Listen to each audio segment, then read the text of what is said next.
사무엘상 18장 1절부터 16절까지 교독합시다. 18장 1절 다윗이 사울에게 말하기를 마침에 요나단의 마음이 다윗의 마음과 연락되어 요나단이 그를 자기 생명같이 사랑하니라. 그날 사울은 다윗을 부르게 하고 그 아들 집으로 다시 돌아가기를 하지 아니하였고 요나단은 다윗을 자기 생명같이 사랑하여 더불어 언약을 맺었으며 요나단이 자기의 입었던 겉옷을 벗어 다윗에게 주었고 그 군복과 칼과 활과 또 그리하였더라. 다윗이 사울에 보내는 곳마다 가서 지혜롭게 행하매 사울이 그로 군대의 장을 삼았더니 온 백성이 합당히 여겼고 사울의 신복들도 합당히 여겼더라. 무리가 돌아올 때 또 다윗이 블레셋 사람을 죽이고 돌아올 때에 여인들이 이스라엘 모든 성에서 나와서 노래하며 춤추며 소고와 병세를 가지고 왕 사울을 환영하는데 여인들이 뛰놀며 창화하여 가로되 사울의 죽인 자는 천천히요 다윗은 만만이로다 한지라. 사울이 이날에 불쾌하여 심히 노래 가로되 다윗에게는 만만을 돌리고 내게는 천천만 돌리니 그에게 얻을 것이 나라밖에 무엇이지 않았고 그날 후로 사울이 다윗을 주목하였더라. 그 이튿날 하나님을 부르신 낚시 사울에게 힘있게 되기에 그가 제 가운데서 야구하고 다윗이 들과 같이 손으로 소송을 하는데 때에 사울의 손에 창이 있느니라. 그가 스스로 이르기를 내가 다윗을 벽에 박으리라 하고 그 창을 던졌으나 다윗이 그 앞에서 2번 피하였더라. 여호와께서 사울을 떠나 다윗과 함께 계시므로 사울이 그를 두려워하니라. 그러므로 사울이 그로 자기를 떠나게 하고 천부장을 삼음에 그가 백성 앞에 출입하며 그 모든 일을 지혜롭게 행하니라. 여호와께서 그와 함께 계시니라. 사울이 다윗의 크게 지혜롭게 행함을 보고 그를 두려워하였으나 온 이스라엘과 유다는 다윗을 사랑하였으니 그가 자기들 앞에 출입함을 미안하였더라. 아멘. 블레셋과의 전투에서 갑자기 등장한 다윗 때문에 이스라엘이 이제 전쟁에서 승리하고 그 후에 이제 벌어졌던 일들을 기록하고 있습니다. 왕의 입장에서는 도저히 감당할 수 없는 적을 갑자기 나타난 어린 소년 다윗이 승리했으니까 얼마나 기쁘고 좋은 일입니까? 그런데 상황이 마냥 기쁘고 좋은 쪽으로만 흘러가지 않았습니다. 사울은 왕이고 다윗은 전쟁에 나가서 한 번 승리한 것밖에 없는데 백성들의 관심은 왕보다는 다윗에게 더 많이 쏠리고 다윗을 더 훌륭하다고 칭찬을 하니까 왕의 입장에서는 이러다가는 내가 왕자리 쫓겨나서 다윗이 왕 되겠다라는 이런 불안감. 정치인들은 늘 그런 게 있어요. 자기가 최고로 주목을 받아야 되는데 자기 밑에 있는 신하가 더 주목을 받음으로 말미암아 불안감이 있을 수 있겠죠. 그런데 재미있는 것은 왕 사울의 아들 요나단이 다윗을 너무 기뻐하고 좋아해서 자기 생명같이 사랑했더라 이런 이야기를 2번이나 반복하고 있고 자기가 입고 있던 왕자의 옷을 그 다윗에게, 여기는 물론 군복입니다만 자기가 입고 있던 옷을 이거보다는 내가 입는 것보다는 네가 입는 게 더 좋겠다고 옷을 물려주는 그런 만큼 요나단은 다윗을 극진히 아끼고 사랑하는 모습이 나타나고 있습니다. 그냥 인간적으로 보면 뭐 나이도 비슷하고 또 전쟁에 나가서 멋지게 적을 이겼으니까 영웅처럼 떠받들면서 나 너 사랑할래 우리 친하게 지내자 뭐 이런 식으로 보면 그럴 수도 있겠는데 여기는 그런 상황과는 달라요.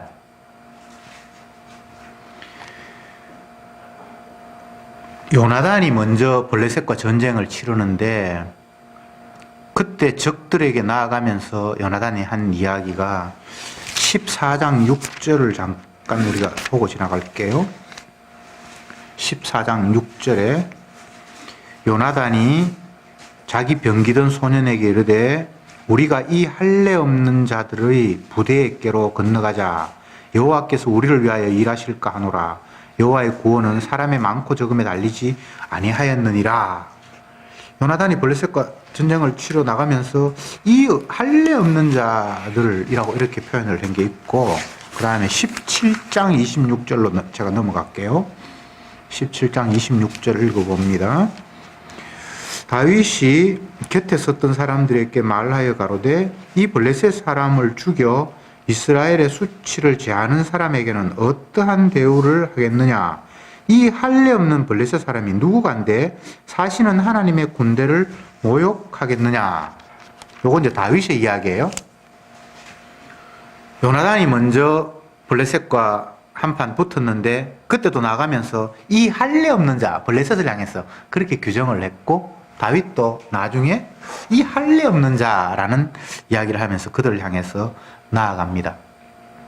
벌써 이들은 나이는 어리지만 하나님의 은혜가 임했기 때문에 적을 대하는 태도가, 여호와의 전쟁은 사람의 많고 적음이나 무기의 강약이 있지 않다라는 것을 이미 알았던 거예요.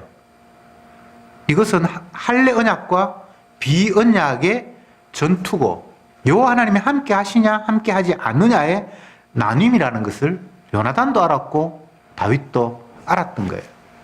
그래서 이들의 마음은 이미 성령으로 하나가 되어서 서로를 아끼고 좋아하고, 왕자가 자기 옷을 어떤 사람에게 줬다라는 것이 예사로운 일은 아니잖아요.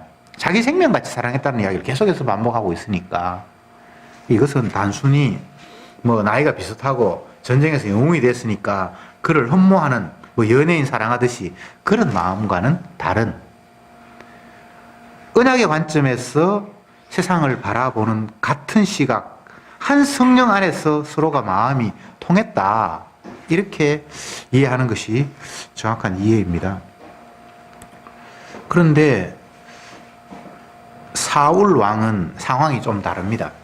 우선은 자기가 임금으로 있는, 자기가 왕으로 있는 그 나라의 어려움을 다윗이 나타나서 해결해 주어서 그가 기쁘고 좋은 것은 맞는데, 그걸로 끝나는 것이 아니라 백성들이 왕인 자신보다는 다윗을 더 높이는 것에 의해서 이제 불쾌하고 화가 나기 시작을 하고, 그때부터는 이제 다윗을 경계하는, 이놈 가만 놔뒀다가는 나도 잘하면 내 자리에서 쫓겨날 수 있겠다라는 그런 불안감으로 상대를 대하기 시작합니다. 다윗의 입장에서는 전혀 그런 마음 없는데 사울이 그걸 느끼는 거예요. 참 이게 웃기죠? 10절 말씀을 제가 읽어볼게요. 그 이튿날 하나님의 부리신 악신이 사울에게 힘있게 내림에 그가 집 가운데서 야하려 하는 고로 다윗이 평일과 같이 손으로 수금을 타는 때에 사울의 손에 창이 있는지라. 하나님의 부리신 악시 사울에게 힘있게 임했다라고 이렇게 이야기함으로 말미암아 지금 사울이 다윗에 대해서 분노하고 미워하고 두려워하고 시기 질투하는 이 마음이 정상적인 마음이 아니라는 거예요. 하나님의 부리신 악신 때문에 이런 사태가 벌어졌고, 심지어는 자기가 미친 짓하고 정신없어서 헤맬 때에 다윗이 수금을 켜서 그를 낫게 했는데도 불구하고 그게 고마운 게 아니라 창을 들고 그를 죽이려고 창을 던지는 이런 모습이, 이건 지정신이 아니에요. 여호와의 악신이 그를 사로잡아서 자기도 어찌할 수 없는 그런 상황을 연출하고 있는 겁니다. 성경을 보면 여호와 하나님이 사람의 마음을 주관하고 계시고 세상 전체를 움직이고 계신다는 사실을 거듭거듭 말씀하고 있습니다. 다윗에게는 여호와 하나님이 함께 하시고 사울에게는 악신이 임하고, 12절에도 그렇게 되어 있습니다. 여호와께서 사울을 떠나 다윗과 함께 계심으로 사울이 그를 두려워한지라, 이렇게 되어 있죠. 그죠? 계속해서 뭔가 배후에 누가 계신다는 거예요. 그냥 자연인 다윗, 자연인 사울이 기뻐하고 슬퍼하고 이런 것이 아니라 누군가가 뒤에서 조종하고 있기 때문에 그 조종받아서 이런 결과가 나오고 한 사람은 이런 결과가 나온다는 이야기를 성경은 하고 있는 거예요. 여러분이 일상생활을 하면서 내 마음, 또 상대의 마음, 일이 어떻게 돌아가는 그 상황, 그런 것들을 여호와 하나님이 함께 하신다, 사단이 역사하는구나, 뭐 이런 식으로 바라보지 않을 때가 대부분이죠. 그냥 인간들의 모임 속에서 이런저런 일이 벌어졌고 저 사람이 강하니까 이 사람을 짓밟았고, 거기에는 여호와 하나님이 함께 하신다는 생각은 아예 집어넣지 않고 사람과 사람과의 관계성 속에서 모든 일이 펼쳐지는 것처럼 이해를 하잖아요. 그게 큰 오해예요. 다윗이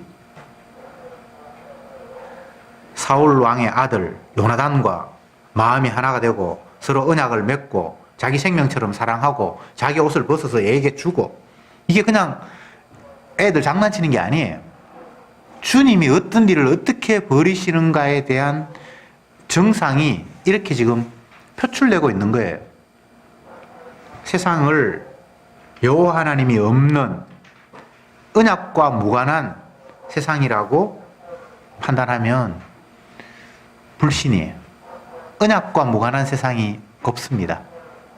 말씀으로 주님이 세상을 지었기 때문에 말씀에 따라서 세상이 움직이지, 하나님의 개입 없이 뭐 김정은이하고 트럼프하고 저거들끼리 서로 이익 챙기다가 이익에 합하지 않으니까 깨졌다, 그렇게 보는 게 아니에요.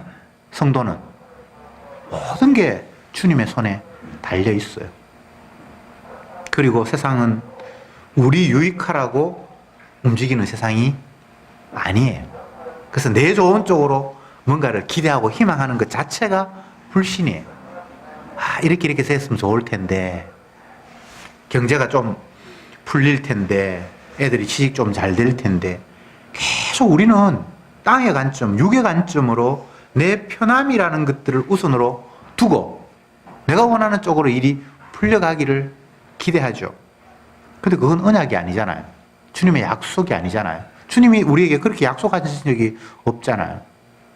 지금 사무엘을 우리가 상 18장까지 왔는데 계속해서 우리가 놓치지 말아야 할 것은, 이 사무엘 전체의 주제는 인간의 선택한 왕 사울과 하나님이 선택한 다윗을 대조시키면서 인간의 선택이 옳은지 하나님의 선택이 옳은지를 한번 봐라는 게 사무엘 상하의 이야기거든요. 다른 이야기가 아니에요. 사울은 띠리하고 다윗은 총명하고, 그러니까 결국은 총명한 사람이 이기지, 뭐 이런 이야기도 아니에요. 사울은 멍청한 사람 아닙니다. 다윗이 특별히 총명한 사람도 아니에요. 객관적인 인간의 시각으로 보면 다윗과 사울을 두었을 때에 누구를 우리의 지도자로 삼을까라고 투표를 했으면 다윗은 10%도 못 얻어요. 사울이 90% 이상 나올 사람이에요. 그는 누가 봐도 이 고대 사회에 덩치도 크고 인물도 잘생겼고, 고대 사회에는 힘이 있어야 전쟁에서 승리하는 그런 시대였으니까 그 당시 임금으로서는 어린 다윗보다는 키도 크고 인물도 잘생겼고 누가 봐도 저 사람은 우리 지도자 감이다 라고 할 만한 사람이 사울이었어요. 그래서 사람들이 사울을 왕으로 세웠단 말이죠.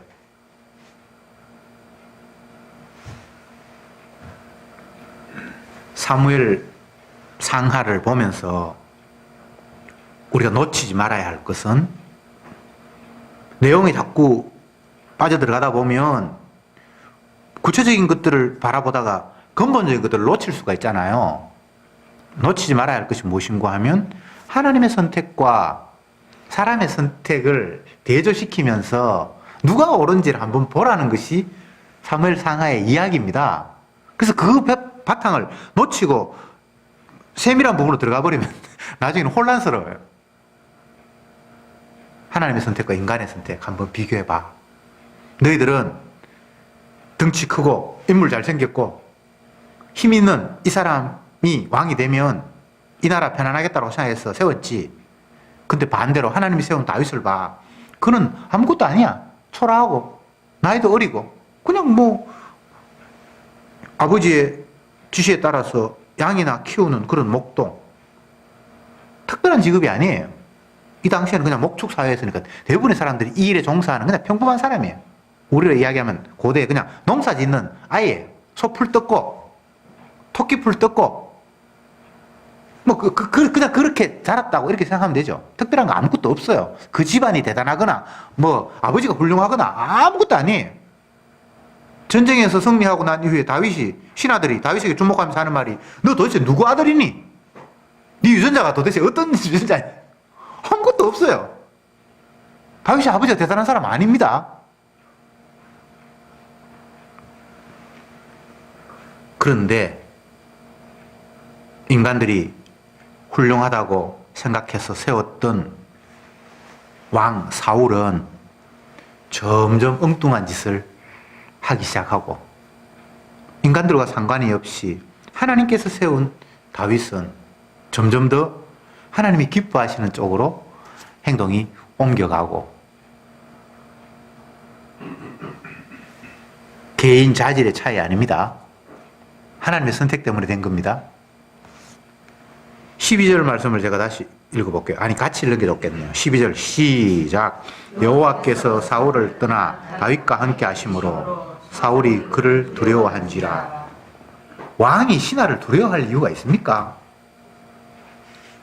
고난을 왕이 훨씬 더 많이 가졌는데 다윗 뭐 전쟁 한번 이겼다고 해서 고난이 왕만 하겠습니까? 근데 왜 왕이 신하 사울을 두려워하지요? 이 본문에 나와 있잖아요. 여호와께서 사울을 떠나 다윗과 함께 하셨기 때문이라는 거예요. 두려움이라는 것을 여러분 가볍게 생각하면 안 됩니다. 신약 성경에서는 사랑 안에 있는 자는 두려움이 없나니 요한 1서에서 이렇게 표현을 하고 있거든요.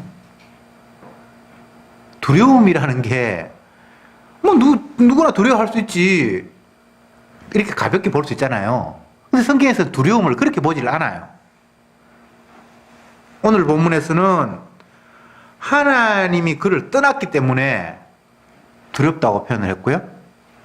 신약에서는 주님의 사랑이 없기 때문에 두렵다고 이야기하고 있어요. 주님과 연관이 있는 거예요. 아이고 뭐 아무리 예수 믿어도 두려운 건 두려운 거지. 그게 아니에요. 주님의 언약 안에 있는 사람은 두려움이 없어요. 두렵다는 것은 내가 원치 않는 상황으로 몰려가면 어떡하지라는 생각 때문에 두려운 거거든요. 내가 뭔가 기대하는 바가 있단 말이죠. 근데 그것과 반대되는 상황이 올까봐 겁이 나는 거예요. 근데 언약 안에 있는 사람은 자기 목적이 없어요. 자기 기대가 없어요. 주님이 어떻게 하시든 나를 당신의 도구로 사용한다라는 생각을 가지고 있으면 이렇게 돼도 뜻이고 저렇게 돼도 주님의 뜻이고 울기도 하고 웃기도 하고 병들기도 하고 치료하기도 하고 주님의 자기 목적에 따라서 만나게도 하시고 헤어지게도 하시고 풍부에 처하기도 하고 빈곤에 처하기도 하고 감옥에 갇히기도 하고 사람들에게 대접받는 위치에 가기도 하고 복음 때문에 다른 내 이유 때문이 아니고 미움받기도 하고 사랑받기도 하고 다윗이 오늘 본문에서는 백성들로부터도 사랑받고 왕의 아들로부터도 사랑받고 사랑받는 모습 나오죠. 근데 사울 왕으로부터는 미움받는 모습이 나오잖아요. 본인하고 상관이 없는 일이에요. 주님이 그를 함께 하신다라는 이유 때문에 어떤 사람에게는 사랑받고 어떤 사람에게는 미움받는 거예요. 신약에서 예수님이 하신 말씀이 복음과 함께 고난을 받으라. 내가 세상에서 미움을 받은 것처럼 내 제자들은 미움을 받을 것이다. 이렇게 얘기를 했어요. 남들을 괴롭혀서 미움받는 거 아니고 주님 때문에 복음 때문에 미움받는 상황이 만들어지는 거예요. 같은 성도들끼리는 또 사랑하고 사도 바울이 서신서에서 성도들이 너무나 나를 아껴서 자기 눈이라도 내게 빼서 주려고 하는 그런 마음을 내가 읽었다. 그렇게 아끼고 사랑하는 사람이 있는가 하면 반대로 못 잡아먹어서 내가 저놈 안 죽이면 내가 밥도 안 먹는다 하면서 떼그리로 몇백 명이 모여서 그를 죽이려고 달라드는 사람들도 있었잖아요. 이건 개인의 문제가 아닙니다. 복음 때문에 빚어지는 현상입니다. 이런 성경을 보면서 우리가 뭘 생각을 하나요? 아이고 그냥 예수 잘 믿어서 편하면 좋겠는데 그건 언약이 아니에요. 복음을 보면 복음 때문에 고난받는 일이 있고 또 복음 안에서 사랑받는 일이 있고 이런 일이 막 벌어진단 말이죠. 그러면 성도는 이런 일이 있었구나. 주님께서 고난을 받았구나. 주님께서 가신 길은 좁고 협착한 길이어서 찾는 이가 많지 않고 힘든 길이구나. 그냥 그걸 그냥 그대로 받아들이면 되잖아요. 성경에 그런 내용이 나와 있는데 그건 그냥 지워버리고 주님이 나와 함께 하시면 뭐 일이 잘 풀리겠지. 잘 풀려요. 내가 원하는 대로 잘 풀리는 게 아니고 주님이 원하는 대로. 그걸 성경에는 형통하였더라라고 해요. 만사 형통하리라 찬송 부르는데 사람들은 그 형통의 의미를 몰라요. 지가 계획한 대로 풀리는 걸 형통이라고 생각하죠. 성경에서 형통은 주님이 언약하신 대로 이룩되는 게 형통이에요. 그래서 요셉이 형들의 미움을 받아서 인신매매 당하듯이 팔려가고 노예가 되고 억울한 누명을 써서 감옥에 가고 이거 성경을 보면 다 형통하였더라 형통하였더라 형통하였더라라고 기록하고 있어요. 끝이 좋으니까 형통하지 그런 식으로가 아니고 지금 그 상태 형들의 미움을 받아서 팔리는 상태도 지금 형통이고 억울한 누명을 써서 감옥에 가는 그 상태도 형통이고 꿈을 해석하는 것도 형통이고 다 그 단계가 주님 뜻대로 지금 잘 돼가고 있다는 거예요. 그래서 성도는 언약 안에서 아멘, 아멘, 예스, 예스, 예스. 성도는 주께서 하신 일 앞에 모두가 다 예스, 잘하셨습니다, 잘하셨습니다, 잘하셨습니다. 이런 상태가 되면 두려워할 게 없잖아요. 사울은 훨씬 더 많은 권한을 가졌고 힘이 있는데도 불구하고 자기보다 훨씬 아래에 있는 나약한 사람을 보면서 두려워하고 있어요. 잘 이해가 안 되죠. 근데 오늘 본문에 보니까 다윗에게는 하나님이 함께 하시고 있고 자기에게는 하나님이 떠난 거예요. 그 이유 때문에 이런 사태가 벌어졌다는 거예요.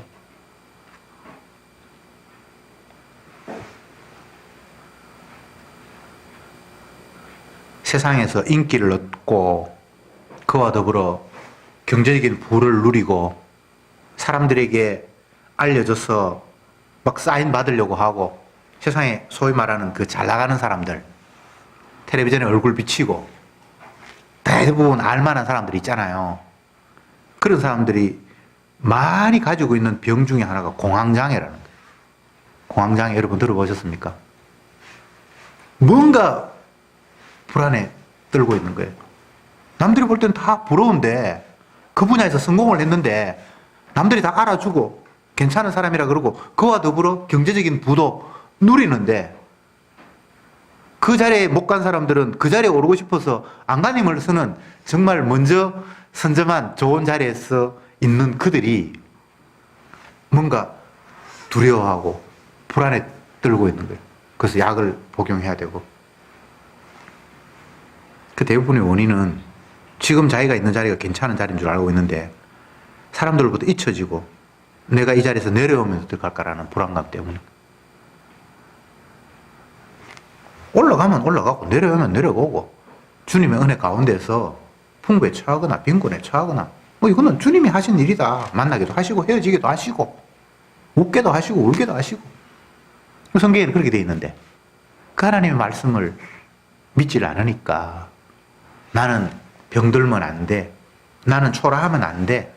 나는 강해야 되고 나는 부해야 되고 나는 건강해야 돼. 지 혼자 지 마음대로 목표만 다 만들어 놓고 지금 그 자리에 있는데도 불구하고 그거 잃어버릴까 봐 아직도 잃어버리지 않는데 잃어버릴 걸 염려를 내가지고 걱정하고 있는 거예요. 그게 여호와 하나님을 떠난 모습이에요. 다른 모습이 아니에요. 주님이 함께 계시면 두려움이 없어요. 이제 사무엘 이제 점점 더 넘어가면 계속해서 나옵니다만 다윗은 정말 불안한 환경, 왕이 자기를 죽이려고 지명수배를 내려서 전 군인을 다 풀어가지고 옛날에 유병헌 잡으려고 경찰 다 풀어가지고 했듯이 다윗이 그렇게 쫓겨다니거든요. 근데 그 사람 불안해 안 해요. 성경에 보면 희한하죠, 그죠? 오히려 사울 왕을 죽일 기회가 동굴에 사울 왕을 오줌 누려고 다윗이 숨어있는 동굴에 왕이 들어가거든요. 그러면 이 사람은 장군이기 때문에 오줌 누는 사람 목 빼는 거 간단하죠? 그런데 해치지 않아요.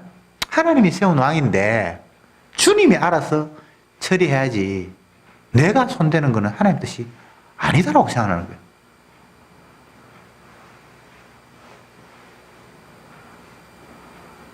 폭력을 휘두르고 거칠게 상대에게 위해를 가하는 사람들은 대부분의 경우에 상대를 불안의 대상으로 여기기 때문이라고 그렇게 어떤 책에서 기록하고 있어요. 상대에게 강하게 공격하는 건 그 사람이 불안하기 때문에. 그 사람이 나를 공격하면 내가 당할 것 같은 아주 약한 사람들한테는 그렇게 공격해야 될 이유가 없잖아요. 가만 내버려둬도 나하고 게임이 안 되니까. 근데 강하게 상대를 짓밟거나 잔인하게 누구를 해칠 때는 공포의 대상이라는 거예요. 심리학에서 나오는 이야기예요. 사울이 다윗을 죽이려고 하는 것은 너무나 그가 두려우니까. 근데 반대로 다윗이 사울에 대해서 그런 마음을 안 가지는 것은 불안한 게 하나도 없는 거예요. 저 사람이 나를 어찌하지 못한다는 걸 알고 있는 거죠. 이건 주님의 손에 달려있는 문제지 왕이 나를 죽이거나 살리거나 하는 게 아니라 자기 생명이 저 사람 손에 달려있지 않다는 거예요. 이스라엘의 전쟁이 블레셋의 무기나 그들의 창에 의해서 지고 이기는 게 아니라는 걸 다윗은 알고 있기 때문인 거죠. 그러니까 불안이 없는 거예요. 사랑하는 자에게 잠을 주시는 도다. 그런 배경으로 나온 시거든요. 다윗에게 왕에게 쫓기고 있을 때에 나온 그 시가 하나님께서 사랑하는 자에게 잠을 주시는 도다라는 말이란 말이에요. 그 배경을 이제 이해하시겠죠? 네. 예배 시간에 잠자는 게 사랑이 아니고 그런 배경이 아니고 성경 구절을 지 마음대로 끌어와가지고 하나님이 사랑하는 사람들에게 잠을 준다 했는데 뭐 예배 시간 졸면 되지 그런 배경이 아니고 왕에게 쫓기는 그 상황 속에서도 성도는 불안감이 없으니까 편안히 숙면을 할 수 있다는 거예요. 염려하지 않는다는 거예요. 주님 앞에 모든 걸 맡길 수 있다는 거예요.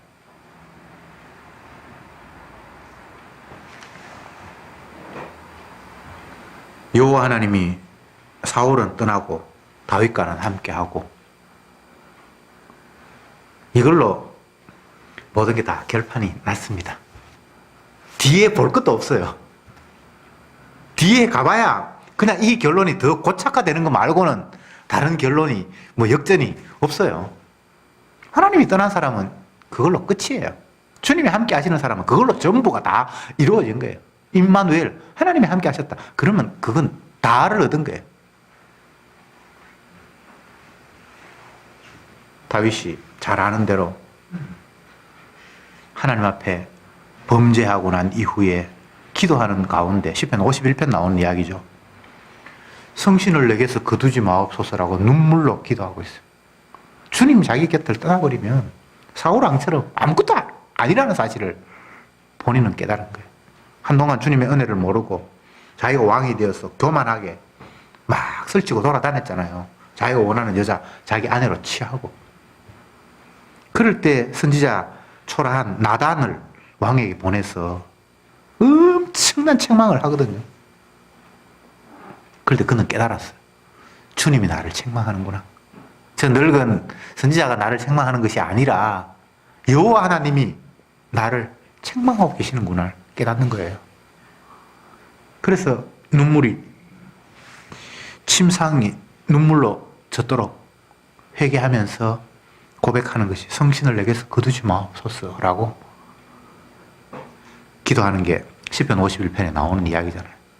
주님 떠나면 나는 아무것도 아니라는 걸 아니까. 뭐 내가 왕이 되었고 훌륭한 장수고 뭐 나라를 튼튼하게 만들고, 역사적으로 보면 다윗이 왕이 됐을 때 이스라엘의 영토가 가장 넓었습니다. 그리고 주변의 나라들이 다 다윗에게 조공을 바치면서 굴복했던 그런 시대가 이스라엘 역사 가운데서는 다윗 왕 시대였거든요. 진짜 잘 나갔거든요. 근데 그게 자기의 공로가 아니라는 걸 알잖아요. 주님이 함께 하셨기 때문에. 이제 조금 말씀을 결론으로 정리를 들어가야 되겠는데, 항상 세상은 두 쪽으로 나누어져 있어요. 하나님이 선택하느냐, 반대로 인간이 선택하느냐. 하나님 선택하지 않았다는 것은 인간의 선택이에요. 신약으로 이야기하면 율법이냐, 또 율법 외에 한 의냐, 다른 말로 하면 복음이냐. 요거는 적어봐야 되겠네. 율법, 이것 외에 한 의, 이거 다른 말로 하면 복음이라고 이야기합니다. 이렇게 나누는 거예요. 이 율법이라는 것은 인간 행위예요. 인간 행위. 이 의라는 것은 예수님의 행위. 이걸 갖다 예수님 십자가라고 합시다. 예수님의 행위. 이렇게 나누는 거예요. 결국 이거는 사단이고 이거는 주님인데, 우리는 끝없이 사단의 유혹 아래 놓여 있습니다. 예를 들어서 이야기를 하자면, 네가 행동이 그 모양 그 꼴이니까 그렇지, 이렇게 이야기할 때 그건 무심코 내 행동 때문에 뭔가가 돼야 된다라는 그런 이야기가 담겨 있습니다. 이게 율법적인 사고방식이에요. 선악적인 구도 있죠. 행위를 가지고 주님께서 우리를 심판하시면 용서받을 사람은 한 놈도 없어요. 모든 사람이 죄를 범하였음에 의인은 없나니 하나도 없으며, 그 행위를 가지고 누구를 논한다 그러면 그거는 복음을 모르는 사람이에요. 주님은 뭐라고 이야기하셨습니까? 나는 의인을 부르는 것이 아니라 죄인을 부르러 왔어. 난 네 행위 안 볼 거야. 내가 네 죄를 담당할게.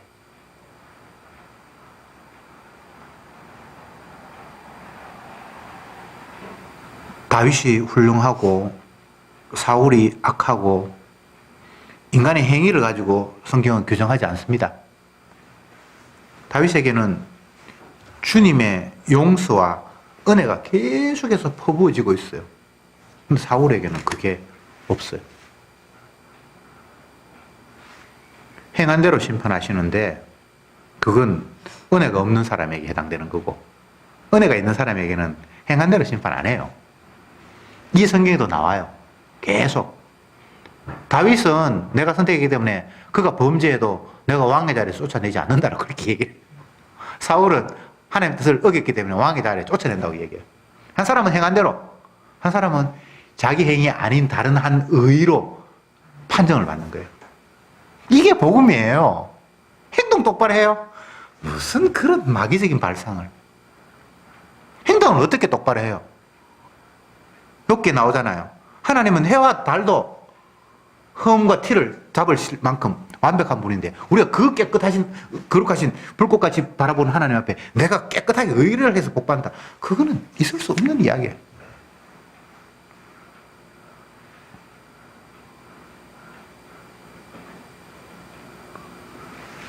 복음이 왜 복음입니까? 내 행동 탓하지 않겠다는 거잖아요. 그 죄의 허물을 가리우시고, 허물을 가리우시겠다는 게 복음이잖아요. 허물 행하지 마! 이게 복음이 아니에요. 똑바로 해! 바로 살아야 돼! 이게 복음이 아니에요. 우리 무리의 죄악을 그 아들에게 담당시킨다는 게 복음이잖아요. 왜 그런 방법을 취하지? 그게 하나님의 약속이기 때문에 그런 걸 사실은 물을 필요는 없어요. 왜 선악과를 만들었지? 그런 것은 물을 필요 없어요. 굳이 답을 하자면 예수님만이 영광 받게 하기 위한 하나님의 장치예요. 내가 훌륭해버리면 예수님이 대속하는 그런 사랑을 못 보여주잖아. 그죠? 내가 잘해서 내가 천국 가버리면 예수님 필요 없잖아요. 하나님은 그런 걸 원치 않는 거예요. 자기 아들의 사랑이 얼마나 대단한가를 보여주기 위해서 세상을 만들었기 때문에 그런 식으로 하나님 운영을 하시는 거예요. 그러니까 저와 여러분들은 죄인이어야 되고요. 우리의 행동은 날마다 주님을 발로 차는 그런 행동이어야 해요. 그래야 우리의 죄를 담당하시는 예수님의 사랑이 얼마나 대단한가를 깨닫는 거죠. 빚을 졌는데 100만 원 탕감 받는 사람하고 10억 탕감 받는 사람하고 누가 더 기뻐하겠냐? 복음서에 나오는 이야기잖아요. 뭐 다 고맙기는 고맙겠지. 자기 빚을 누군가가 탕감해 줬으니까. 근데 100만 원 탕감 받는 사람은 아이고 뭐 내가 다음 달에 일 좀 해가 갚으려고 했는데 해주니까 뭐 고맙긴 고맙다. 근데 100억 탕감 받은 사람은 이건 평생을 자기 해도 못 받을 걸 이분이 탕감을 했으니까 그 기쁨이라는 게 간격이 어떻게 했냐는 거죠. 성도가 주님 앞에 용서받은 것은 몇 푼이 아니에요. 우리가 어떻게 할 수 있는 그런 금액이 아니에요. 그러니까 자기의 죄가 얼마나 심각한가를 알면 알수록 용서의 범위가 확대되겠죠. 아이고 나도 좀 치사한 사람인 줄 내가 알기는 아는데 그렇지만은 뭐 내가 이 세상에 태어나지 않았으면 좋겠다. 그 정도는 너무 심하고 이렇게 생각하는 사람들은 은혜가 별로 그렇게 크질 않겠죠. 근데 자기의 죄가 깊이 깨달아지고 느껴지는 사람들은 그 용서의 범위가 똑같이 비례해서 엄청 더 커지는 거예요. 그래서 죄의 깊이를 알면 알수록 용서의 사랑이 더 확대되는 것이 성경의 원리이기 때문에 네가 얼마나 완악한 죄인 줄 깨달아라고 성령께서 우리에게 날마다 일러주시는 거예요. 그것은 죄 깊이 아는 것이 목적이 아니라 용서의 크기를 알라고 하시는 주님의 뜻이란 말이죠. 용서 크기를 알기 위해서는 내 죄의 깊이를 알아야지 되는 거잖아요. 왜 바울은 자기 자신을 일컬어 나는 죄인 중에도 우두머리 괴수다 이런 얘기를 왜 했을까요? 그가 특별히 다른 사람에 비해서 죄를 더 많이 지었을까요? 아니에요. 주님의 은혜가 그만큼 크기 때문에 지가 얼마나 큰 죄인가를 성령을 통해서 발견한 거예요. 이거는 겸손이 아닙니다. 진짜 자기는 그렇게 깨달은 거예요. 구라치거나 과장있는 표현이 아니에요. 은혜의 깊이가 그만큼 다가오니까 자기 죄의 깊이가 발견이 된, 그래서 나오는 성도의 고백이죠. 사도들, 구약에서는 선지자들, 자기의 죄를 고백하는 구절들이 군데군데 나오죠. 다윗도 뭐 자기 죄인을 고백하는 것에 있어. 시편 51편 같은 경우에는 모친이 죄 중에 잉태하여 나는 죄밖에 나올 것이 없습니다. 이건 뭐 조금 잘못했다라는 게 아니라 내한테는 죄 말고는 아무것도 없네요. 몽땅 다 죄인이네요. 이게 그냥 멋있는 시로 기록된 것이 아니라 그 영혼의 깊이 주님이 그를 조망해 주셔서 자기의 본 모습을 발견한 것에서 나온 신앙 고백이잖아요. 뭐 다윗만 그런 게 아니에요. 선지자들 이런 고백을 막 군데군데 막 딱 쏟아내놨어요. 흉내낼 수는 없어요. 은혜가 올 때 발견되는 또 다른 한 면이 14절 말씀을 제가 보겠습니다. 그 모든 일을 지혜롭게 행하니라 여호와께서 그와 함께 계시니라. 개인의 지혜로 되는 게 아니고 하나님이 함께 하시기 때문에 이런 결과가 온다는 겁니다. 여러분, 잠언에서는 지혜를 원합니다. 근데 그 지혜가 여러분들이 센스 있게 열심히 공부해서 뭐 이런 게 아니에요. 주님이 함께 하실 때 그게 지혜로운 삶이에요. 더 정확하게 이야기하면 지혜는 예수님이에요. 주님 안에 있을 때 그는 지혜로운 사람입니다. 반대로 아무리 자기가 센스 있게 일을 잘 처리해도 주님을 떠나 있으면 그건 어리석음입니다. 십자가 안에서만이 참 지혜가 있는 자입니다. 기도합시다.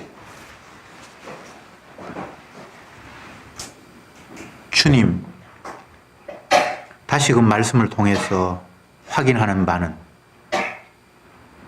인간의 선택이 얼마나 어리석은가를 인정하고 고백할 수밖에 없습니다.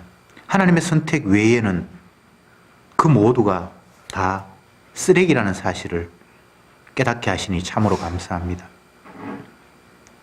주님의 복은 우리의 행동들이 온전하고 똑발라서 복을 내리는 것이 아니라 우리를 위해 예수님께서 대속의 피를 흘림으로 말미암아 우리에게 복이 주어진다는 이 놀라운 진리를 제발 겉으로 듣지 말게 하시고 내 행동이 아닌 예수님이 십자가에서 흘리신 보혈의 피, 주님의 행동에 집중하며 감사할 줄 아는 자들이 되게 해 주옵소서. 이것을 복음이라고 전하는 주님의 증인이 되게 해 주옵소서. 예수님의 이름으로 기도드립니다. 아멘.